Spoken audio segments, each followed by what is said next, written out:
10 minute and Indian armed force का पूरा history. क्या आप इस मिशन के लिए तैयार हो? क्या आप जानना चाहते हो हम कहां से कहां आप पहुंचे?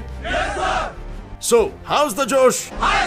जोश तो हाई है, बट इस जोश की शुरुआत कहां से हुई थी? Well, इस जोश की शुरुआत तब से हुई थी जब वो जोश नॉट सो जोशीला था, क्योंकि ईस्ट इंडिया कंपनी ने भारत को खोखला किया और अपने मतलब के लिए उन्होंने भर्ती की भारतीय सेना की, जो सेना कम और वॉचमैन ज्यादा थी, क्योंकि सेना ना सिपाहीज की गिनती कम थी, तो उनको वो इज्जत भी नहीं दी गई थी। पर वो कहते हैं ना, वक्त कभी एक सा नहीं होता। सो 120 साल बाद सिपाहीज की गिनती 2 लाख नंबरों से बढ़ गई और उन्हीं सिपाहीज के सहारे ईस्ट इंडिया कंपनी ने पूरे इंडिया को कॉन्कर कर लिया। जहां अंग्रेज तो खुश थे, बट सिपाहीज का दुख अभी खत्म नहीं हुआ था, जिसकी 4 वजहें थी। बुरी ट्रीटमेंट, नो प्रमोशन यानी कि नो तनख्वाह न बढ़ावा, प्लस लगातार वॉर्स एंड वार्स यानी कि जान का बड़ा खतरा। और सारी हदें तब पार हो गई जब अंग्रेजों ने बीफ एंड पोक यानी कि एनिमल फैट ग्रीस कार्ट्रिजेस बनाना और इस्तेमाल करना शुरू कर दिया। इसके इस्तेमाल के चलते सिपाहीज के रिलीजियस सेंटिमेंट्स हर्ट हुए और सेंटिमेंट्स का हर्ट होना यानी कि आवाज का उठना, और वो आवाज उठाई मेरठ के बंगाल आर्मीज ने। उन्होंने किया एक रिवोल्ट ऑफ 1857, जिसे नेशनल अपराइजिंग ऑफ 1857 भी कहते हैं, और उस रिवोल्ट के चलते उन्होंने मेरठ और दिल्ली पर कब्जा कर लिया था, जहां उन्होंने अकबर द सेकंड के बेटे बहादुर शाह जफर II को एज अ मुगल एम्परर घोषित कर दिया। और बहादुर शाह जफर द सेकंड ने तात्या तोपे, रानी लक्ष्मीबाई, बेगम हजरत महल, नाना साहेब एटसेट्रा को एज अ हेल्पिंग हैंड घोषित कर लिया। बट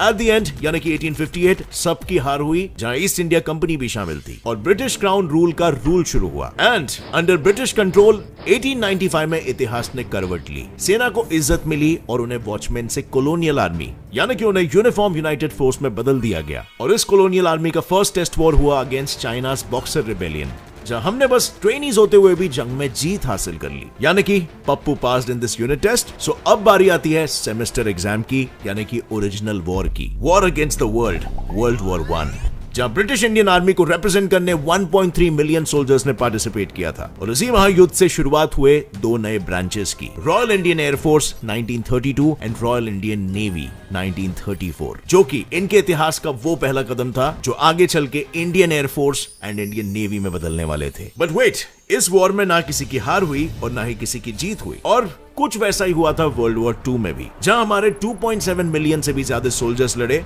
87,000 की जाने गई और 34,354 घायल हुए और 67,340 प्रिजनर्स ऑफ वॉर बन गए, यानी कि नुकसान ही नुकसान किसी दूसरे देश के कॉलोनियल पावर की सर्विस में। बट इससे इंडियन सोल्जर्स को वॉर एक्सपीरियंस मिला और दुनिया भर में फर्स्ट टाइम रिकॉग्निशन भी मिला, क्योंकि यहाँ पर मिले 4000 इंडियन सोल्जर्स को मिलिट्री अवार्ड्स, 18 सोल्जर्स को मिले Victoria cross, plus KM Cariappa जो ब्रिटिश